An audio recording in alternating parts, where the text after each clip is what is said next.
Chapter 2. Natural disasters. You will learn different natural disasters, cause of occurrence of disasters, ways and measures to fight against them, disaster management. Oh, it is such a bad news.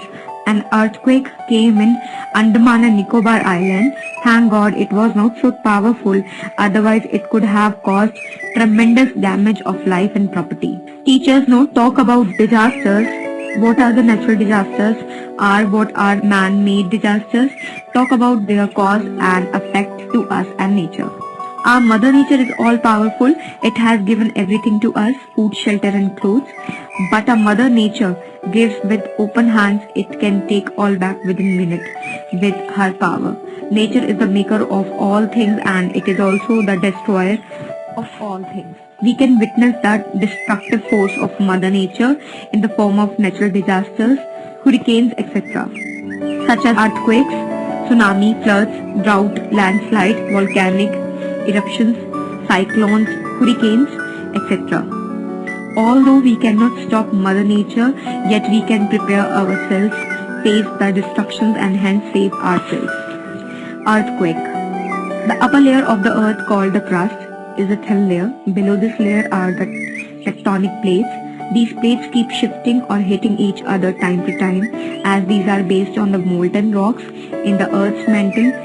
Whenever these plates collide with each other, they produce minor or major earthquakes. Occurrence of earthquake is a regular activity. Most of the time these earthquakes are so minor that they are not even felt by us. Problem arise when these earthquakes are so minor.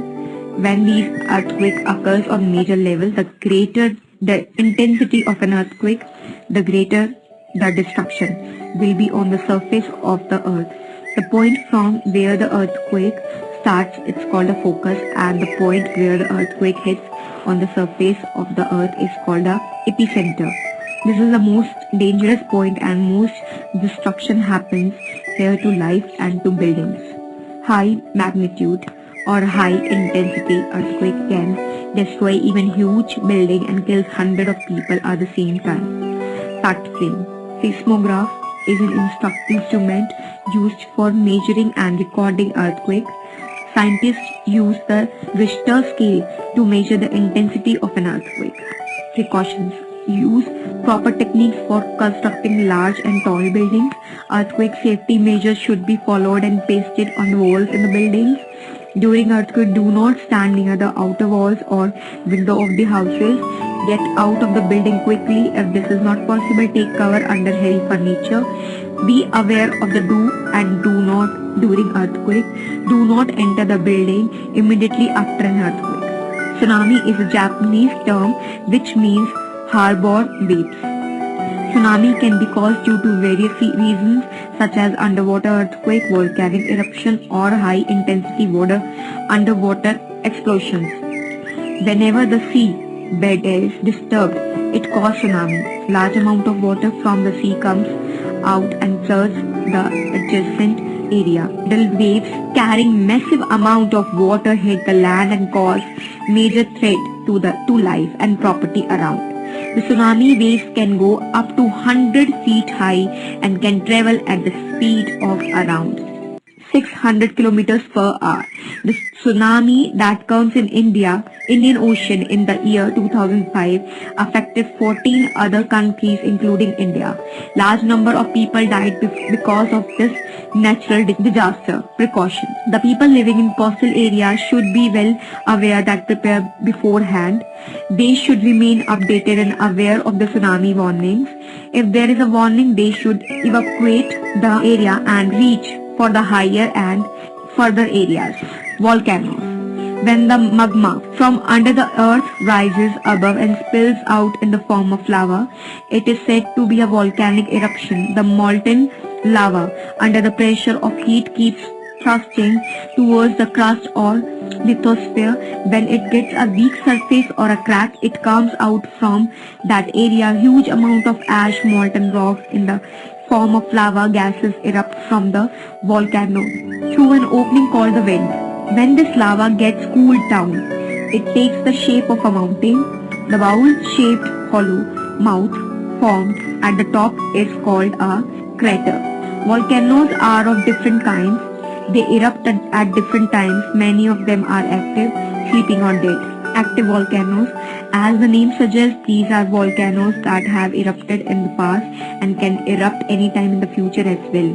The Barren Island volcano in Andaman and Nicobar Island is one such active volcano in India. Dormant volcanoes. The volcanoes which have not erupted for a long time but can erupt in the near future. Mount Kia in Hawaii is one such dormant volcano. Extinct volcanoes. These volcanoes are considered by the scientists unlikely to erupt ever again because there is no supply of lava in them. These do not show any sign of activity. Dinodar Hills in Gujarat, India is one such extinct volcano. Precautions. Inhabiting or visiting those places where there is information of an active volcano and recent volcanic activity should be avoided. If there are many signs of volcanic activity, that place should immediately be evacuated. The government or the local authorities should make proper arrangements in such situations. Local people should be made aware of this and the precautions to be taken should be explained to them beforehand. People should keep a disaster management kit with them at home or in their vehicles. This can include the first aid kit, canned food, water bottle, torch, protective clothing, mask, etc. Did you know Mount Krakatoa, Indonesia, was considered to be an extinct volcano? It had last erupted in the year 1680 CE, but in August 1883 erupted again with a very powerful and loud explosion. This explosion was the bigger explosion recorded in history. It was even bigger than the atomic bomb that was dropped on Hiroshima. Flood. Flood is also a natural calamity that occurs when the water of the nearby rivers overflow and submerge the dry lands. The most common reason for the floods to occur is heavy rainfall during monsoon. Floods may also occur if the ice glaciers or mountains melt on a large scale. These floods take some time to submerge the affected areas. Besides these, there are flash floods as well. As the name suggested, this type of flood suddenly occurs in a short duration. These occur when clouds burst and large amount of water is precipitated in a small area. These cause extensive damage of life and property in the particular area. Breaking of a dam and barrage that release massive quantity of water at once is another reason for the occurrence of flash floods. These areas affected by floods become heavily contagious as the flood water becomes stagnant. There may be some dead animals, human beings or other organisms in water as well. This poses a great health hazard for the living beings in the flood affected areas. Precautions. The areas which are hit by regular floods should be properly embanked while taking the danger of being flooded again into consideration. The drainage system should be built in such a way that they could drain the flood water easily and quickly. Evacuation measures should be pre-planned and the local people should be clearly instructed about them. Clean drinking water, eatable and other necessities should be pre-stored in case of emergency. More and more trees should be planted in the flood-prone area as a safety precaution. Drought. Drought occurs when there are no rain in a particular area for a very long period of time and the water in the land replenishes. The land becomes severely dry and hence all the vegetation gets destroyed. Drought can kill vegetation, animals and humans as well. As there is no water and food, the people and the animal living in those areas die of hunger. The fields dry up and farmers are no longer able to grow any crops. It is a very critical calamity and hence has killed thousands of living beings in the past years. India alone faced 22 major droughts between the year 1871 and 2002. The drought of 1987 was the worst drought of the last century. Precautions. Reservoirs, dams and water tanks should be built and maintained in drought-prone area to provide water at the time of need. Rainwater harvesting should be done in those areas. Wastewater should be recycled and reused to save large amount of water. Drought-resistant crops such as maize and millets should be. Chapter 2. Natural disaster. Cyclone. When the high pressure and low pressure winds come together in the coastal areas, they create a circular motion. This motion then takes the form of a cyclone. Cyclones are storms of aggressive winds that blow at extremely high speed in a circular motion with a center of low pressure. A cyclone accompanied by heavy showers cause damage to life and property. A cyclone can destroy anything that comes in its path, uproot tree, house, etc. The weather authorities name such cyclone that comes in the coastal regions like Odisha, West Bengal, Andhra Pradesh and Tamil Nadu. Hurricane, typhoon or tornado are other form of cyclone. A hurricane is a large rotating storm with high speed winds that are formed over warm water in tropical areas. The wind blows at a speed of 74 miles per hour. It has an area of low pressure at the center which is called its eye.